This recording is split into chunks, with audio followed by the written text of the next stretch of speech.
kehadiran pileg pilpres serentak ini justru menghilangkan substantifnya rakyat untuk memilih para wakilnya di pileg, ya, karena memang dari sisi berita, dari sisi sosialisasi, dari sisi isu, dari sisi opini yang terbangun justru sekarang lebih berada di pilpres. Nah, sehingga pileg seolah-olah tidak menjadi penting, ya. Nah, ini yang juga harus menjadi pertimbangan. Banyak caranya, ya. Dalam pemikiran saya, ya, apakah nanti keserentakan ini pileg pilpresnya di pusat saja, misalkan pilpres, pileg DPR RI dan DPD RI.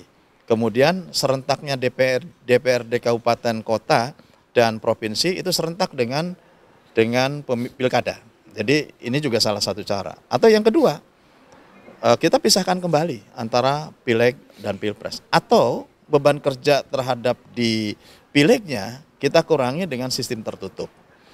Nah, kemudian yang ketiga, apakah kita sudah dapat menggunakan e-voting sebagai sarana untuk melaksanakan proses demokrasi. Tentu ini juga butuh effort dan upaya yang maksimal. Dan kalau berbicara apakah secara teknis dapat, ya dapat, karena KTP elektronik ini menjadi aksesibilitas untuk pemilih, ya. Dan KTP elektronik adalah sebagai single identity, tentu juga dijamin terhadap one man one vote, gitu ya. Dan saya kira ini tinggal persoalan kemauan politik kita dan bagaimana juga memperkaya informasi, memperkaya pengetahuan kepada masyarakat terkait dengan masa depan demokrasi kita dengan berbagai teknologi informasi yang bisa disajikan di tengah-tengah masyarakat. Uji cobanya kita bisa lakukan di kota-kota besar, bisa di pilkada dulu, atau barangkali yang lebih sempit di kota dalam pilkada. Ini mungkin lebih sempit lagi, ya.